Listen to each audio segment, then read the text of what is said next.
So guys हमारी next कहानी की नेक्स्ट पार्ट की शुरुआत होती है। आई होप आपने इसके पहले के पार्ट को देख लिया होगा। इसके पहले के पार्ट के लिंक आपको डिस्क्रिप्शन में मिल जाएगी। हमने इसके पहले वाले एपिसोड में देखा कि कैसे मिन अब यूनिवर्सिटी को ज्वाइन करने के लिए तैयार हो चुका था और रोना ने भी उसकी यहाँ पर काफ़ी ज़्यादा तारीफ करी थी उसके फैसले की। मिन जिसने अपने पूरा सामान पैक कर लिया था क्योंकि अब वह यूनिवर्सिटी के लिए शिफ्ट होने के लिए निकल चुका था। वह रेलवे स्टेशन पहुंचकर उनके बताए हुए लाइन के बारे में पूछता है। हालांकि वहाँ के ऑफिसर को ऐसा लग रहा था कि मिन कोई भिखारी है। पुलिस वालों से बताता है कि दरअसल जिस स्टेशन की वो बात कर रहा है ऐसा कोई स्टेशन के बारे में उसे तो पता ही नहीं है। यहाँ पर ऐसा कोई स्टेशन नहीं है। इनको भी लग रहा होता है कि जिस स्टेशन के बारे में उन लोगों ने बताया ऐसा कोई स्टेशन एग्जिस्ट नहीं करता। तो वह सोचता है कि अब वह बर्गर जाकर खाएगा क्योंकि उसे भूख लगी होती है। वह शॉप में जाता है पर शॉप वाले भी उसे मना कर देते हैं। बेचारा मिन जिसे समझ नहीं आ रहा था कि आखिर ये सब चल क्या रहा है, सब लोग उसे जज क्यों कर रहे हैं। और वहाँ के भिखारी भी मिन भाई को अपना दोस्त कहते हैं, जिस पर मिन भाई को नाराज हो जाता है। उसके पास एक लड़का आता है जिसका नाम फिंगर होता है। वह मिन भाई से थोड़े पैसे मांग रहा होता है, जहाँ पर वो उसे बताता है कि दरअसल वह कोई भिखारी नहीं है पर अभी कुछ सिचुएशन हो गई है उसके पास कि उसके पास पैसे नहीं है और उससे पैसे मांगने पड़ रहे हैं। वह चाहता है कि मिन उसे थोड़े से पैसे दे दे। फिर वह उसके हाथ में कैसल कॉलेज का कार्ड देखता है, जिसे देखकर वो उसे पूछता है कि क्या तुम कैसल कॉलेज के न्यू स्टूडेंट हो? दरअसल मैं तुम्हारा सीनियर हूँ। मिन अब उसकी बातों को सुने जा रहा था, हालांकि उसे उसकी बात पर यकीन नहीं होता। मिन को यहाँ पर उसकी बातों पर यकीन नहीं हो रहा होता तो वो उसे उसका कार्ड पूछता है। इसके बाद फिंगर जो उसे अपना कार्ड निकाल कर देता है। मिन को उसका कार्ड देखकर यकीन होता है। फिर वह उसे उसके ग्रेड के बारे में पूछता है, जहाँ पर वह उसे बताता है कि दरअसल उसकी ग्रेड 8 है। दरअसल वह बहुत पहले ही ग्रेजुएट हो जाता पर वह अपने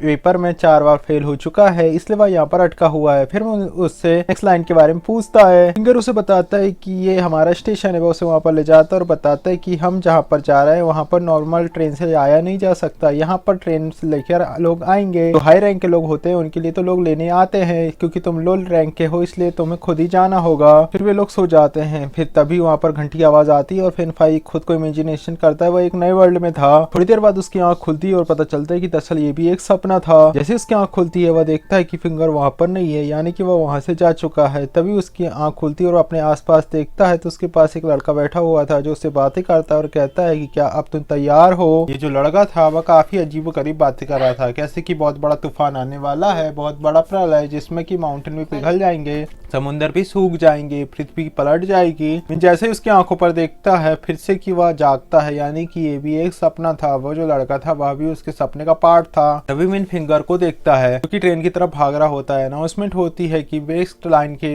पैसेंजर्स यहाँ पर आ जाए, ट्रेन आपकी आने वाली है। फिंगर को हम देखते हैं जो कि गार्ड के सामने खड़ा था। गार्ड उसे उसका स्टूडेंट कार्ड पूछता है, जहाँ पर उसके कार्ड की पहले रेटिंग ए थी वो जो कि अब एफ हो चुकी थी। फिर वो उस गार्ड को अपना कार्ड दिखाता है और अपना नाम लो मिन फाई बताता है। उसका नाम सुनकर तो गार्ड हैरान हो चुका था। वो उससे कहता है कि तुम वही हो ना जिसका रैंक एस है। अब उसकी इस हैरानी को देखकर फिर को भी समझ नहीं आ रहा होता कि ये सब क्या चल रहा है। वो वहां से कह रहा था कि तुम्हारी रैंक तो प्रिंसिपल के बराबर है, लेकिन प्रोफेसर तुम्हें लेने के लिए क्यों नहीं आया, यहाँ पर तुम्हारा स्पेशल वेलकम क्यों नहीं हुआ? जहाँ पर गार्ड उसे बताता है कि दरअसल प्रोफेसर कंट्री के बाहर है इसलिए उन्हें आने में लेट हो गया, और तो अगर तुम कार्ड स्वाइप करते, गेट पास होते तो तुम्हारे लिए स्पेशल ट्रेन आती। अम्मी ने ये सब देखकर हैरान था क्योंकि उसने ऐसा कुछ नहीं किया, वो बहुत फालतू में ही वेट कर रहा था। थोड़ी देर बाद हम देखते हैं मिन फाई को, जिसने अपनी ड्रेस पहन ली थी और वो प्रोफेसर के सामने बैठा हुआ था। अब प्रोफेसर उसे यूनिवर्सिटी में जाने से पहले कुछ बातें बताना चाह रहा था, इसके लिए वह फिन को भी बाहर भेज देता है और वह उसके सामने एक डॉक्यूमेंट पेश करता है। विन उसे बिना पढ़े ही सिग्नेचर कर देता है। फिर प्रोफेसर उसे बताते कि दरअसल हमारी यूनिवर्सिटी में जो कुछ होता है वह रिसर्च होती है, हम लोग ड्रैगन पर रिसर्च करते हैं जो हमारा टॉपिक है। हालांकि जो नए स्टूडेंट होते हैं वह इस टॉपिक को देखकर डर जाते हैं, पर वह उसे आराम से ही समझाएंगी कि कैसे वे सारे लोग मिलकर ड्रैगन्स के बारे में जानकारी इकट्ठा करते हैं और उन पर रिसर्च करते हैं और काफी ज्यादा संग्रह भी करते हैं। इनको बता रहा था कि सदियों पहले से ही इंसान और ड्रैगन एक दूसरे के राइवल रहे हैं। हालांकि इंसानों ने ड्रैगन को अपनी इतिहास से मिटा दिया, पर हकीकत तो कुछ और ही है और हमारा मकसद उन ड्रैगन से फाइट करने वाले योद्धा को बनाना है क्योंकि ड्रैगन की वापसी होने पर उनसे निपटे। मिन जिसे ये लग रहा था कि अभी प्रोफेसर का दिमाग हिल चुका है, वह प्रोफेसर को कहता है कि दरअसल आपको एक हीरो नहीं बल्कि डॉक्टर से ट्रीटमेंट कराने की जरूरत है, आपको एक डॉक्टर की जरूरत है। कि तभी वहाँ पर बाकी की माहौल बदल जाता है और हम देखते हैं उसी लड़के को बता रहा होता है कि दरअसल जो प्रोफेसर ने जो सारी बातें करी हैं उसमें हर एक बात सच है। वह खिड़की के बाहर देखता है एक बहुत बड़े ड्रैगन को, तो उसे बता रहा था कि कैसे बहुतों साल पहले जो महान ड्रैगन था उसे उसके थ्रोन में ही किसी ने मार दिया। जब ड्रैगन को मारा गया यहाँ के मास्टर ने, तब उनकी बॉडी वहीं पर रही जो कि एक बड़े से ग्लेशियर या माउंटेन में ढक गई। ये वो दिन था जिससे पूरे का पूरा इतिहास ही बदल गया। अगर उस समय वो ड्रैगन मारा नहीं जाता तो आज इतिहास कुछ ही और होता।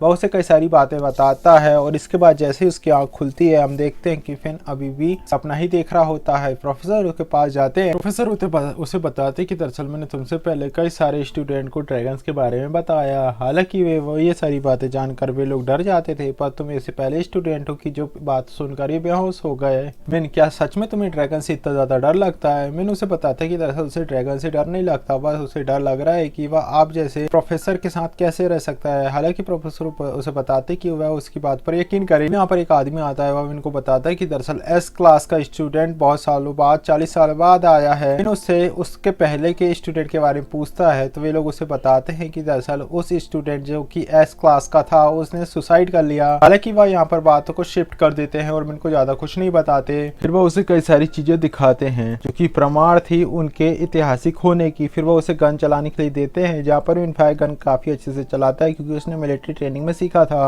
वह उसी गन से उस आर्टिफैक्ट को शूट करने के लिए कहते हैं जो कि इतिहास का प्रमाण था, पर इस चीज को देखकर वह हैरान हो जाता है क्योंकि उस चीज पर खरोच भी नहीं आई थी। असल वो जो चीज थी वह ड्रैगन की थी। मिन ये सारी चीजों को देखकर हैरान हो चुका था। वे लोग उसे बताते हैं, यकीन दिलाने की कोशिश कर रहे थे कि ड्रैगन जैसी चीजें होती है, पर मिन उसे बताते कि दरअसल आप सभी लोग झूठ बोल रहे हो। ये एक एडवांस टेक्नोलॉजी है जिसका सहारा लेके आप सारे लोग मुझे बेवकूफ बना रहे हो। सारे लोग देख रहे थे कि कैसे मिन उनकी बातों पर यकीन नहीं कर रहा है। अब उसे यकीन दिलाने के लिए वे लोग उसके सामने एक ड्रैगन के बच्चे को ला देते हैं। बताते हैं कि कैसे उन्होंने उस ड्रैगन के बच्चे को एक सांप के पेट से निकाला था, जहां पर सांप के ने उससे निगल लिया था। वे अब उस ड्रैगन के बच्चे को एक जार में बंद करके मिन के सामने लाते हैं। मिन उसे देखकर फिर से हंसता है। उसे लग रहा था कि ये खिलौना है, पर मिन जैसे ही उस ड्रैगन को प्रिंसिपल उसे कहते हैं कि वह अगर इसे खिलौना समझता है तो उसे इसके फीचर पर ध्यान देना चाहिए। अब मिन उस ड्रैगन के काफी ज्यादा करीब हो जाता है। जैसे ही मिन उसके पास जाता है तो उसे लगता है कि जैसे ड्रैगन ने अपनी आंख खोली हो और वह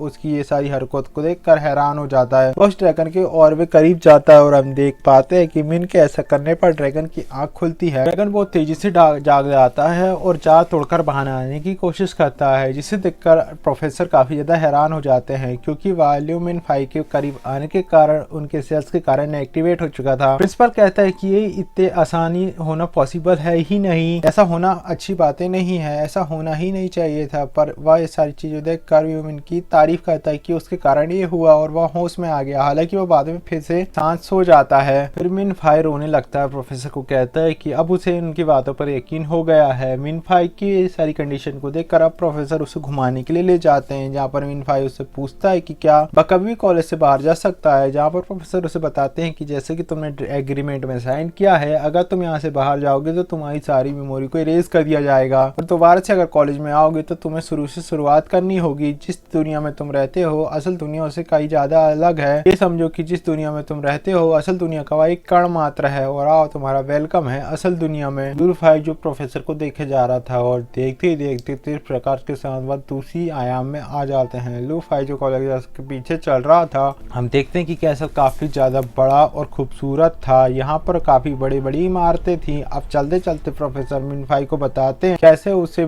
ड्रैगन को मारना होगा अपने साथियों के साथ मिलकर। फिर वहाँ पर जब मिन-फाई को कोई स्टूडेंट नजर नहीं आता तो प्रोफेसर का वह रीजन पूछता है, इसके पीछे क्या रीजन है। तभी वहाँ पर बेल बजती और गोली चलना शुरू हो जाती है। हम देख पा रहे थे कि सारे स्टूडेंट आपस में फाइट कर रहे हैं। तभी एक बुलेट आकर प्रोफेसर को लग जाती है। इस बुलेट लगने के कारण अब प्रोफेसर भी वहाँ पर बेहोश होकर गिर जाते हैं। सारे के सारे स्टूडेंट आपस में फाइट कर रहे थे। मिन-फाई जो ये सारी चीजों को देखकर डर चुका था, उसे समझ नहीं आ रहा था कि उसके चारों तरफ क्या हो रहा है। गोलियां पे गोलियां चले जा रही हैं और लोग उन बुलेट के कारण मारे जा रहे थे। लास्ट में सारे लोग मारे जाते हैं। अभी हम यहाँ पर दो स्टूडेंट को देखते हैं जो कि लास्ट में बचे हुए थे। ये एक दूसरे के सामने थे और काफी तगड़ी फाइट कर रहे होते थे। नीम को यह पता नहीं चलता कि यहाँ पर चल क्या रहा है। फिलहाल वाली लड़की नोवा उसके सामने आ जाती है और वह उसे झुकने के लिए कहती है। नीम जो कि अब उसके सामने झुक जाता है कि तभी पीछे से कोई नोवा को शूट कर देता है। उसके कारण बेचारी नोवा उसी के सामने मारी जाती है, उसी के ऊपर गिर जाती कि तभी मिन फाई जिसे कि एक लड़की की आवाज आती है। ये वही लड़का था कि जो कि उसे रेलवे स्टेशन में मिला था और अजीब अजीब किसी बातें कर रहा था। वो कहता है कि अब सभी लोगों को सजा देने का समय आ चुका है। मिन फाइव गन को उठाता है और नोवा को शूट करने वाली लड़की को भी शूट कर देता है। इसके बाद जो बाकी के 2 स्टूडेंट थे उन्हें भी मार देता है। नोवा जैसे ही सबको मार देता है, इनके सब लोगों को मारे जाने के बाद सायरन बजता है और नर्सेस आके सबका ट्रीटमेंट करती हैं। यहाँ पर एक प्रोफेसर आ जाते हैं और वो मिन से पूछते हैं कि क्या वह फ्रेशर स्टूडेंट है। जहाँ पर मिन हाँ में जवाब देता है। अब उसके फ्रेशर होने पर इस तरीके की एक्टिविटी में भाग लेने पर प्रोफेसर उसे काफी ज्यादा डांटते हैं। तभी हम देखते पीछे से उन्हीं प्रोफेसर को जिन्हें बुलेट लगी थी वह वापस से खड़े होकर जिंदा हो चुके थे, जिसे देखकर मिन हैरान था। वह बार बार कह रहा था कि आपकी तो मौत हो चुकी है, आप एक आत्मा भूत हो। मिन फाई का कहना था कि प्रोफेसर के चेहरे पर जो खून लगा हुआ है कपड़े पर, वह ये प्रमाण है कि प्रोफेसर मारा जा चुका है। प्रोफेसर उसे बताता है कि दरअसल ये खून नकली है। आज कॉलेज का स्पेशल डे है जहाँ पर स्टूडेंट अपनी मर्जी से कुछ भी कर सकते हैं और ये जो बुलेट है वह भी बेहोशी बस करती है। दरअसल आज लेजर्स डे था और सारे के सारे लोगों की इस एक्टिविटी को देखकर प्रोफेसर काफी ज्यादा नाराज हो जाते हैं। इस पर वो प्रिंसिपल को कॉल करते हैं और बताते हैं कि दरअसल जो अभी स्टूडेंट के प्रेसिडेंट है उन्होंने पूरे के पूरे लेजर डे को कबाड़ा कर दिया, पूरे के पूरे स्कूल को जंग का मैदान बना दिया। इस एक्टिविटी के कारण बहुत ज्यादा खर्चा आया है, जहाँ पर अब प्रिंसिपल उसे बताते कि इस खर्चे की भरपाई अब वे अपने कॉलेज फंड से करेंगे। और तो और स्टूडेंट को बताते कि अगले लेजर डे में वे भी उनके साथ पार्ट लेंगे। उनकी बातों को सुनकर स्टूडेंट काफी ज्यादा मोटिवेट हो जाते हैं। प्रिंसिपल अब मिन से बात करते हैं, उसे कांग्रेचुलेशन कहते हैं क्योंकि उसने 2 प्रेसिडेंट को हरा दिया था। इसके बाद जो प्रोफेसर होते हैं वह मिन फाई को बताते हैं कि उसे यहाँ से भाग जाना चाहिए क्योंकि यहाँ के ये सारे लोग जान चुके हैं कि तुमने ही उनके प्रेसिडेंट को हराया है और अब ये तुम्हें ही टारगेट करेंगे। फिर हम देखते हैं प्रिंसिपल और एक लड़के को, एक आदमी को, जो आपस में बातें कर रहे थे। वे बता रहे थे कि कैसे 8 साल पहले की बात है जहाँ पर उनके स्टूडेंट काफी ज्यादा डिसिप्लिन और पावरफुल थे, अनुशासन को मानने वाले, पर तब भी उनकी हार हुई। बस अब उन्हें इस बार एक नए लीडर पर फोकस करना चाहिए जो अपनी टीम को अच्छे से मैनेज कर सके। सामने वाला आदमी बताता है उन्हीं दोनों प्रेसिडेंट के बारे में जो कि स्कूल में फाइट कर रहे थे और उनमें काफी ज्यादा काबिलियत भी है एक नई टीम का लीडर बनने की। भाई मिन फाई जिसके अंदर कोई भी कला, आकृति, आर्ट